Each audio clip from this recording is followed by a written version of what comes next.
Hi everyone, my name is s3x Kapati. Welcome to my YouTube channel Amazing Apai. Previously, as Jinwoo met Adam White on the plane, Adam informed him about his father. Jinwoo struggled to process the revelation. His father, missing for 10 years, had somehow returned as a monster. The thought deeply unsettled him. A few days later, the official list of guilds invited to the International Hunter Conference was released. Among them was the newly formed Ajin Guild, surprising many across Korea. Not long after, a press event was held to address the news. Reporters turned to Choi Jong-in, master of the Hunters Guild, for his thoughts. Choi explained that the American Hunter Bureau had made the obvious choice, having fought alongside Jinwoo during several life-threatening incidents, including the Jeju Island raid. He had seen the hunters' abilities firsthand. In his view, the Ajin Guild's strength could rival any guild in the world and none would surpass it. When questioned about his own disappointment, since the Hunters Guild had always represented Korea at the conference until now, Choi admitted that, naturally, it was unfortunate he would not be traveling to the United States this time. However, he felt pride rather than resentment. He pointed out that in moments of despair, when facing overwhelming monsters, there was now one hunter in Korea he could trust without hesitation: Sung Jinwoo. Choi even reminded the press that both he and his guild members had once been saved by Jinwoo. To him, it was an honor that Jinwoo had been chosen to stand as Korea's representative. After concluding the interview, Choi left the building and headed toward his car. On the way, a guild member stopped him with an update. They had successfully reserved a gate that had appeared earlier that morning in Suseodon. It was classified as an A-rank gate, though the energy readings did not seem particularly threatening. Curious, Choi asked whether the Ajin Guild had also requested this raid. His subordinate shook his head, explaining that the Ajin Guild had been unusually quiet lately. At the Korean Hunters Association, Woo Jun-chul delivered a report to Chairman Ga Gun-hee. China had submitted a request for information on Sung Jinwoo. The chairman asked if they were seeking personal records, but Woo Jun clarified that the request was limited to public data, raid logs, records, and news articles. Chairman Go found the timing unusual. Jinwoo had already rejected offers to be scouted by foreign powers, so why the sudden interest from China?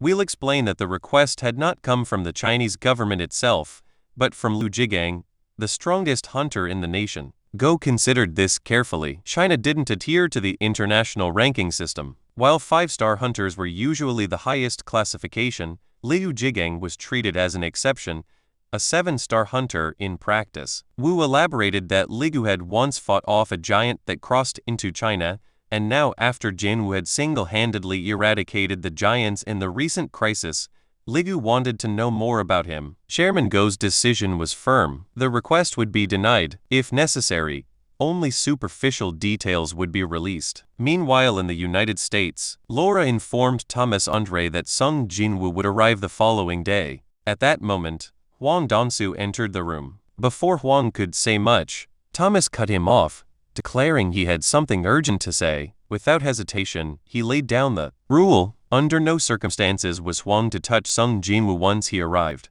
Hwang tried to protest, but Thomas's overwhelming mana crushed his voice. He reminded Hwang that he had not been given permission to speak in order to him to listen. Laura watched silently, noting how absolute Thomas's presence felt. Few hunters could issue such a warning to Hwang and make it stick. Even so, Hwang's obsession with his prey nearly matched Thomas's authority. To end the matter, Thomas repeated the order. Sung Jinwoo was not to be touched. He then instructed Hwang to take a vacation at the guild resort for the duration of the conference. As Hwang left, Laura asked if it was wise to let him go. Thomas admitted he doubted Hwang had given up. He ordered her to keep a close eye on him until Jinwoo returned home. When Laura questioned whether Hwang would listen, Thomas replied without hesitation he would choose being uncomfortable over being dead. Fast forward to the United States, where the world's strongest guilds had gathered for the International Guild Conference.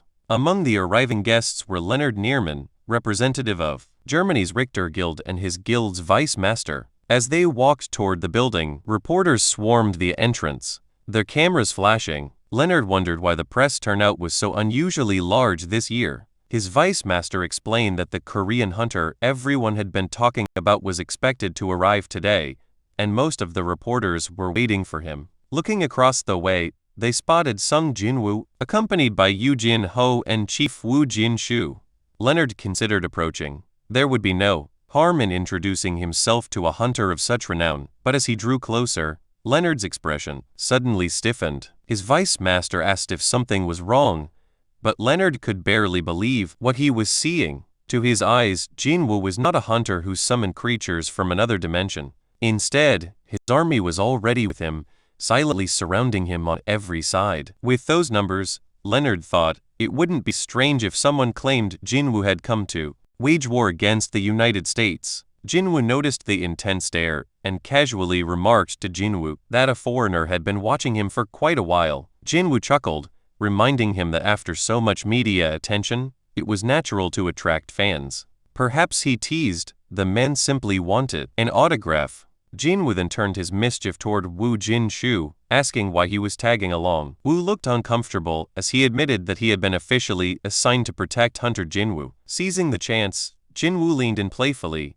making Woo repeat the statement, leaving him flustered. Amid their banter, a familiar figure approached Adam White of the Hunter Budo. Greeting Jinwoo, Adam said they had been waiting for him. Jinwoo raised a brow, reminding him that, as head of the Budo's Asian branch, he should still be in Asia. Adam explained that while that was true, he was now also personally assigned to matters concerning Sung Jinwoo. Adam instructed that the rest of the Korean party would be escorted to their rooms, but only Jinwoo would accompany him. Jinwoo agreed, telling Jinho to go on with Chief Woo while he followed Adam. Once they were alone, Jinwoo grew serious. He asked Adam if this was about his father. Adam, visibly nervous, assured him it was nothing harmful. He stressed that the U.S. Hunter Bureau regarded him very highly. As they walked, Jinwoo pressed further, but Adam admitted some matters were classified as top secret. In the car, Jinwoo asked where they were going. Adam replied that their destination. Before we move ahead, please take a second to like on this video. A like tells me that you enjoyed this topic. Your support helps Amazing Up grow naturally. Was the Hunter Bureau headquarters? He explained that since the death of Christopher Reed, a national-level hunter and one of America's strongest, the Bureau had been under immense pressure. The public had not been told, but within the Bureau, Reed's death had left a dangerous void in the nation's defenses. Because of this, Adam revealed the Bureau intended to pour its resources into finding someone capable of filling the gap. When Jinwoo asked if he was considered a candidate, Adam confirmed it with a nod. To support this, Adam produced several documents and photos. Among them was the skeleton of the dragon Kamish, along with a runestone retrieved from its corpse after the raid. Adam explained that the value of a runestone corresponded directly to the power of the beast it came from. The Kamish raid had been humanity's most harrowing nightmare, an event so terrifying most wished to erase from memory. Yet from the dragon's body, the Bureau had secured this powerful artifact, and they sought someone worthy of wielding it. With the evidence laid out before him, Adam finally asked what Jinwoo thought of their offer. Jinwoo scanned the photos in silence before asking to go back to an earlier image. Adam clarified if he meant the photo of Kamish's corpse. Jinwoo then questioned whether the Bureau had preserved the dragon's remains. Adam admitted they had. Jinwoo requested to see the facility where the body was kept, insisting that Adam take him there first. Adam was surprised and asked why. Jinwoo responded calmly that he had given the Bureau his time without complaint, so this was not too much to ask in return. Adam confessed he did not know the facility's exact location, but added that given Jinwoo's standing, it wouldn't be difficult to obtain permission. He would, however, need to make a formal report first. Jinwoo leaned back and said evenly that if they were going to wait, they would wait together. Then he told Adam directly he was coming with him. Fast forward to the Hunter Bureau headquarters. Director David Brennan turns to Adam White and asks whether Sung Jinwoo is really inside their building at that very moment. He wonders aloud if the Korean hunter is truly interested in their offer regarding the powerful runestone. Adam answers honestly. Throughout the day, Jinwoo had barely mentioned the runestone at all. David presses the issue. Was Jinwoo truly focused only on viewing the corpse of the slain dragon rather than acquiring a new skill? After a moment of thought, he turns toward Michael Connor, the deputy director, and asks for his perspective. Michael explains that the worth of a skill can be beyond calculation. Many top-rank hunters spend enormous fortunes trying to acquire the right runestone. Perhaps for Jinwoo, witnessing the corpse firsthand might hold more value than learning a new ability. David narrows his eyes. Could it be that Jinwoo's ability only works on monsters he has killed himself? Then a chilling thought strikes Michael. What if Jinwoo can even raise creatures as shadows without needing to kill them personally? The two men exchange tense looks, realizing the terrifying possibility. If Jinwoo could reanimate Kamish, the dragon itself, his power would be beyond imagination. Alarmed, David rises from his seat. He insists that no single individual should ever be allowed to wield such a level of strength. Michael warns him to tread carefully. Refusing Jinwoo's request outright could seriously damage their relationship with him. After some thought, David reluctantly agrees. He decides to escort Jinwoo to the restricted facility personally, hoping to witness the truth of his powers. Soon after, inside the elevator, heading deep below the burrow, David addresses Jinwoo. He remarks that he would prefer to sit down for a proper discussion, but if this is the path Jinwoo insists on, then they will proceed as requested. When the doors slide open, Jinwoo immediately senses it. Residual traces of mana still linger in the air even after all these years. He wonders how powerful the shadow of this creature would become if he succeeded in bringing it back. Standing before the immense corpse, David explains the history. The dragon Kamish had been preserved exactly as it was when it fell, defeated by 5 national-level hunters. Before that, it had already slaughtered hundreds of elites. Its mana crystal now fuels the burrow's headquarters. David looks to Jinwoo and asks if he is satisfied. Without hesitation, Jinwoo steps forward and instructs everyone present to stand back. David raises a hand telling the staff not to interfere. For now, they will only observe. Jinwoo activates his ability, Shadow Extraction. A notification appears. Shadow extraction has failed. He tries again. This time, black mist spills into the chamber. The dragon's massive bones begin to rattle and quake. A towering figure starts to rise. A gigantic shadow emerges, its form taking shape as degrade the beast. The room itself trembles, structures collapsing under the released energy. The spectral dragon speaks. Are you the one who has summoned me? King of the dead, Shadow Monarch. Panic erupts among the Bureau agents as they watch the impossible unfold. Kamish, once slain, appears to stand resurrected. The dragon's eyes glow with rage. Humans, I will kill them all. The creature smashes against reinforced glass, shattering it like fragile ice. David stares in horror. This was glass fortified with the strongest mana, and yet it breaks with ease. Kamish bursts free of containment, drawing in power to unleash its deadly breath. David shouts desperately, "There's no escape." This was the legendary dragon's breath, capable of annihilation. But Jinwoo, calm and unwavering, steps forward. He speaks directly to the beast. The mana crystal within your skull is long gone. You are no longer bound to the commands of the rulers. Everyone freezes, stunned as they realize Jinwoo is communicating in the language of monsters. Kamish halts its attack. Slowly, what it means to become the subject of the Shadow Monarch. Lowering its head, the dragon bows. As one who once served the King of Dragons, I greet you, my new lord. Jinwoo asks carefully if it truly served the King of Dragons. Kamish confirms it served the Monarch of Destruction, the Mad Dragon. Jinwoo studies the shadow before him, amazed. Its ego was strong, independent, even surpassing any soldier he had summoned before. There was no doubt. This was once a being of terrifying might. Meanwhile, the Bureau staff look on in disbelief, seeing the legendary dragon wag its tail like a loyal beast before Jinwoo. Jinwoo recalls the entities revealed to him by the system. The King of the Dead, the Shadow Monarch, the King of Giants, the Monarch of the Beginning. It must be one of the 9 monarch mentioned by the system. But suddenly Jinwoo notices something strange.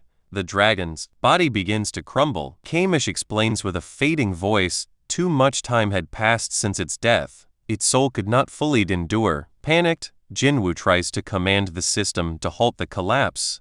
But it is useless. In its last moments, Kamish speaks. I envy your soldiers who may serve you for eternity. Beware, my lord, the humans have borrowed the strength of the rulers. With those final words, the shadow disintegrates completely, leaving only the dragon's colossal skeleton to crash to the ground. A notification appears. Shadow extraction has failed. Silence fills the chamber. Jinwoo turns to Adam White. His voice steady, he asks him to tell director that he is truly sorry for the outcome. He promises to cover all damages caused. As Jinwoo departs, frustration boils within him. Agents nearby flinch and shock as he punches the reinforced metal door, crushing it with a single blow. Before we move ahead, please take a second to share on this video. Sharing helps this video reach friends who may also enjoy anime, gaming, travel, cricket, chess, career basics, or personal stories. Your support helps Amazing Up grow naturally.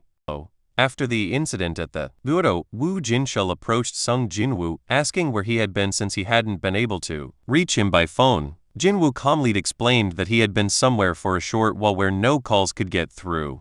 Woo then asked if he had met with Yoo Jin-ho. Jinwoo looked puzzled, and Woo clarified that Jin-ho had supposedly left as soon as he received a message from Jinwoo, asking to meet him at the Hunter Bureau headquarters. But Jinwoo denied ever sending such a message, saying he had just returned from the bureau himself. Turning to Adam White, Jinwoo asked if he knew anything about the situation. Adam checked the visitor log but found nothing. Yoo Jin-ho's name wasn't listed anywhere. Shocked, Woo explained that a hunter from the Scavenger Guild had come in person 2 hours earlier to pick Jin-ho up. Adam frowned, pointing out that although the Scavenger Guild had close ties with the bureau, they had no authority to act on its behalf. He promised to call them directly. Jinwoo's instincts immediately flared. Something felt terribly wrong. On the other end of the call, Laura from the Scavenger Guild answered.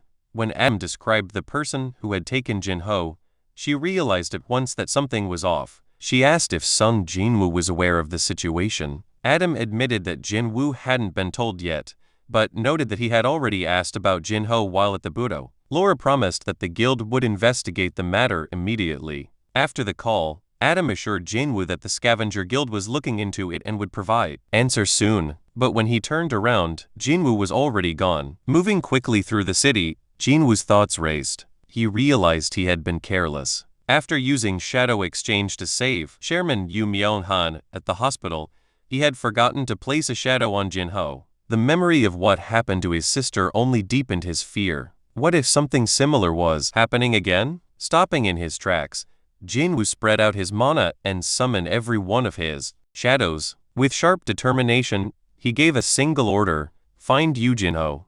The shadows surged into the night, scattering across rooftops, streets, and alleyways, moving like silent hunters as they searched every corner of the city for Jin-ho's trail. Meanwhile, several men lay sprawled across the ground, unconscious and badly beaten. The one responsible stood towering over them. Thomas Andre, the strongest hunter of America. He had been interrogating them for information on Hwang Dong-soo's whereabouts. Realizing the situation had gotten out of control, Thomas ordered his subordinates to track Hwang down and, above all, to find him before Song Jin-woo did. In a deserted, crumbling building, Hwang Dong-soo loomed over Yoo Jin-ho, who was bloodied and gasping, his body covered in wounds. Meanwhile, in the heart of the city, Song Jin-woo stood on the edge of a tall building. His shadows spread out like dark tendrils, slipping through the streets to listen in on conversations and sweep for any sign of Jin-ho. As he searched, Jinwoo wondered if the kidnappers had already fled the city. The thought seemed unlikely. Jin-ho was a combat-type D-rank hunter, not someone that ordinary people could easily overpower, even in numbers. The only lead pointed toward the Scavenger Guild. Suspicion fell on Hwang Dong-soo, the younger brother of Hwang Dong-soo, who had once perished in a dungeon where only Jinwoo and Jin-ho survived. To Hwang, it was clear who he believed responsible, and he had been waiting for their arrival in America. Anger burned in Jinwoo's eyes. If anything had happened to Jin-ho, he swore those behind it would pay without mercy. Back at the Scavenger Guild headquarters, staff reported to Thomas Andre that Hwang Dong-soo was still nowhere to be found. Thomas reflected on the recklessness of Hwang's actions. As an S-rank hunter, Hwang should have understood the vast gap in power between himself and Jinwoo. Acting against him was nothing short of suicidal. The only explanation was that Hwang believed Thomas would shield him from the consequences. Thomas placed a call to Laura, his trusted aide. He admitted he might have been too lenient with his guild members and asked her for an update. Laura explained that, with assistance from the Hunter Bureau, they had analyzed Hwang's movement patterns over the past month.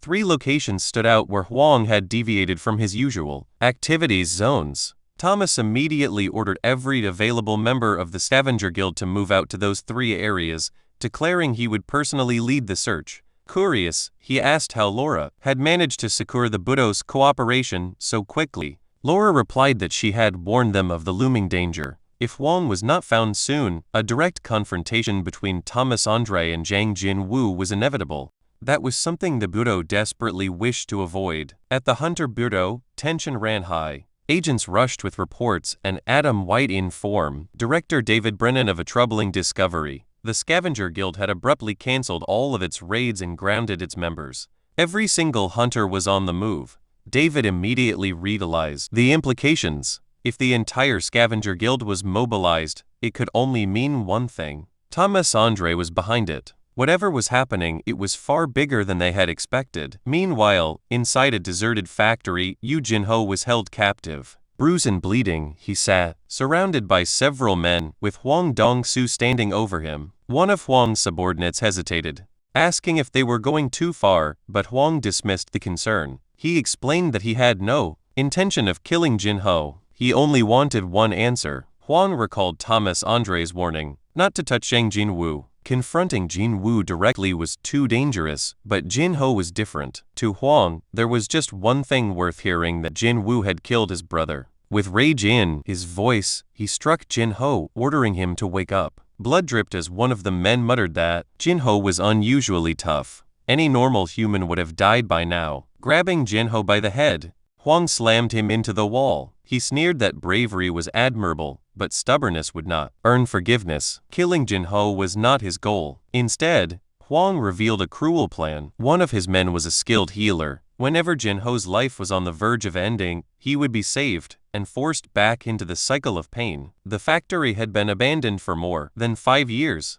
No one would hear him, no matter how loud he screamed. Until Jinho gave the answer Huang wanted, his suffering would never end. Huang leaned closer, asking if Jinho wanted to talk now. With trembling lips, Jinho struggled to respond, but instead of begging, he defiantly raised his hand and flipped Huang off. Fury consumed Huang. He grabbed Jinho and slammed him into a concrete pillar.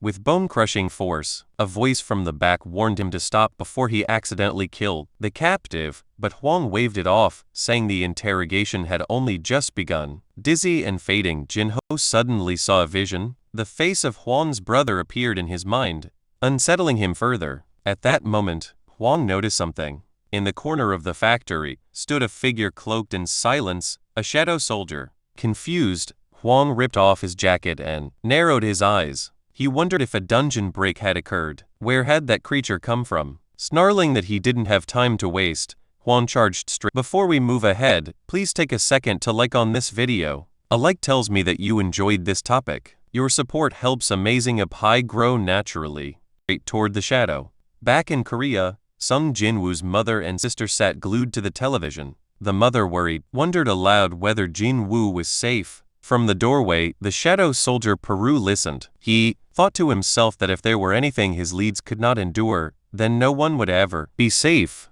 The family watched in silence as the newsfeed announced Jinwoo's arrival in the United States. Suddenly, Peru's expression tightened. A familiar dangerous aura had flared. He recognized it. The king was furious. Cut to the streets of the USA. Several cars tore through traffic. Members of the Scavenger Guild were on the move. In one of the vehicles, Thomas Andre ordered the driver to stop. He knew the situation had already escalated. Thomas kicked his door open and strode out, telling his men to move quickly and that he would go ahead of them. As he left, one subordinate muttered that they would be buried in compensation claims the next day. At an abandoned factory, Huang Dongsu took a brutal blow to the stomach. Yu Jinho watched end for a moment, allowed himself to believe he was saved. The strike sent the S-rank hunter Huang sprawling. The real rescuer, however, was Sung Jinwoo. He attracted the group down and used shadow exchange with one of his shadow soldiers, a shadow work, to intercept the attack and protect Jinho. After throwing Huang clear of the building, Jinwoo rushed to Jinho's side and tried to administer a healing potion. A system notification interrupted him. Healing items could not be used on a target whose HP had fallen below 10%. Frustrated, Jinwoo scanned the area and turned to the two men standing nearby. He demanded to know if either of them was a healer and ordered them to treat Jinho immediately. One of the men, visibly shaking, insisted he did not understand Jinwoo's language. Huang, having recovered, stumbled back into the room. He clarifies to the man, "He's asking you to heal the guy." Huang pushed forward and tried to needle Jin Woo, suggesting this was their first face-to-face meeting. Ignoring the question, Jin Woo repeated his command for a healer. One of the henchmen protested that they should be consulted with their boss first. Before the man could finish that excuse, Jin Woo seized him by the face and slammed him against a steel pillar. He turned to the second man and asked directly whether he could perform healing magic. The man panicked, saying he had not signed up to deal with Sung Jin Woo. When he admitted he could not heal, Jin Woo knocked him to the floor. Seeing Jin Woo's overwhelming strength, Huang stepped forward and accused him of killing his brother. Yu Jinho, weak and fading, tried to warn Jin Woo to be careful. Jin Woo told Jin Ho not to speak in his condition and faced Huang's accusation. Huang demanded to know whether Jin Woo had indeed killed his brother and the rest of his team. Jin Woo replied coldly that Huang should go ask his brother himself.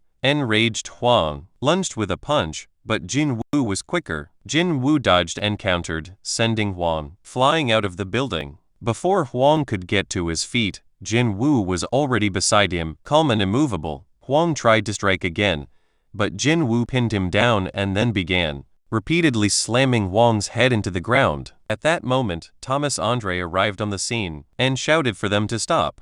He scolded Huang for disobeying his warning not to touch Jin Woo, then turned his attention to the man doing the beating. Thomas demanded to know if Huang was alive. Jin Woo replied without softness that he was not finished yet. Thomas, seeking to de-escalate, offered a bargain. If Jin Woo released Huang, Thomas would overlook what had transpired and let the matter slide. Jin Woo asked what would happen if he refused. Thomas' temper rising made it clear that refusal would turn the offer into an order, and an order backed by force. Without answering, Jin Woo hurled Huang into the air. As Huang flew, he pleaded silently to Thomas, urging him to intervene and kill Jin Woo. Jin Woo stepped forward and faced Thomas. Thomas warned that perhaps the other man did not yet know who he was. Jin Woo dismissed the warning. He stated that Thomas's identity did not change what had to happen. Thomas, taken aback, thought to himself that Jin Woo clearly knew who he was and yet acted without fear. An unfamiliar but dangerous defiance. A quick flash of Thomas's past filled Thomas's thoughts. He had been born into poverty as an immigrant, survived by relying on a brutal talent for violence. That ruthlessness earned him the reputation of the strongest. Through constant battles he had accumulated power, influence, and wealth, crushing anyone who stood against him. Convinced that violence was the truest form of justice, he had built himself into a ruler in his own right. Back in the present, more members of the Scavenger Guild poured onto the scene. As they advanced, a massive shockwave tore through the area, an explosion of force that swept past them and demolished everything in its path. When the dust settled, they realized Thomas himself had been thrown back by the impact. His men checked on him. Anxious, Thomas motioned for them to keep their distance from Jin Woo. Panic rippled through Thomas's followers as they recognized the danger and began to pull back. While the standoff unfolded, Jin Woo ordered one of his shadow soldiers to take Jin Ho to the nearest hospital and do whatever was necessary to guarantee proper treatment. Once Jin Ho's safety was secured by the shadow, Jin Woo turned his full attention to Thomas Andre and the remaining members of the Scavenger Guild. With a single motion, he summoned his army of shadow soldiers, an imposing force that formed around him, ready to engage the entire guild. The episode ends here. Thank you so much for watching. I really appreciate it. If you haven't subscribed yet, please consider subscribing. Thanks again for your support, and I'll see you next time. If you enjoyed this video, please hit the like button and subscribe to Amazing Appy. Subscribing makes sure you do not miss the next video, and it gives me motivation to keep improving the quality of every upload. Thank you for being here, and I will see you in the next one.